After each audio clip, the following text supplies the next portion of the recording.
इस मूर्ति को ध्यान से देखो, सदियों से लोग इसे सिर्फ एक डिवाइन स्कल्पचर समझते आए हैं, एक भव्य मूर्ति, एक रिलीजियस मूर्ति। अगर आप इसे ज्योमेट्री की नज़रों से देखोगे तो एक कम्प्लीटली डिफरेंट पिक्चर आपके सामने आएगी। ये एक्चुअली एक प्रॉपर मैथमेटिकल लॉ है। अब सिर्फ हेड्स पे फोकस करेंगे। क्या तुम्हें कोई पैटर्न दिख रहा है? तो ऊपर से काउंट करते हैं। बौधायन सूत्र ग्रंथ और जैन मैथ्स एंड आर्यभट्ट के द्वारा इसका उल्लेख आता है। टॉप पे 1, उसके नीचे 3, फिर 5, फिर 7 एंड 9। ये कोई रैंडम नंबर्स नहीं है, ये मैथमेटिक्स का एक पर्टिकुलर सीक्वेंस जिसे कहते हैं कॉन्जिक्यूटिव ऑड नंबर्स, अयुग्म संख्या क्रम। So the formula 2n minus 1 is equals to square, तो n फॉर्मूला परफेक्टली फिट होता है उसके अंदर। 2n minus 1 is equals to n square।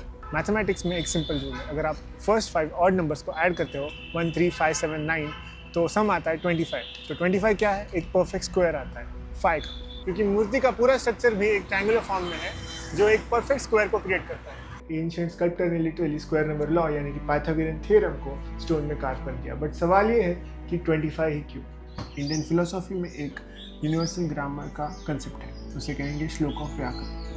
एकस्य विविध रूपे आकरणं व्याकरणम आकार प्रदानम व्याकरणम। एकाच तत्वाचे अनेक रूपात रूपांतर होऊन त्यांना आकार आणि रचना देण्याची प्रक्रिया म्हणजे व्याकरण। सो द क्वेश्चन इज, क्या ये सिंबॉलिक मॉडल हो सकता है यूनिवर्सल ग्रामर का? सो टॉप पे एक हेड मीन्स 1 पुरुष, दैट इज एनर्जी, एकम ब्रह्मम या pure consciousness.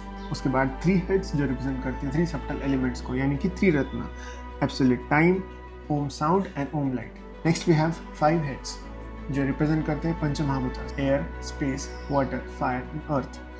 These also represents 5 types of numbers. They are whole numbers, natural numbers, irrational numbers, rational numbers and integers. के बाद we see 7 heads जो represent करते हैं existence के 7 levels को, या 7 musical frequencies, सप्तस्वर, सा रे ग म प ध नि। At the bottom we see 9 heads. 9 heads represent नवरस, भावनिक, शृंगार, वीरता, हास्य, भयंकर, करुणा, विभत्स, शांत एंड रौद्र। अगर हम सेंट्रली इसे देखें तो 5 हेड्स एक लाइन में दिखते हैं।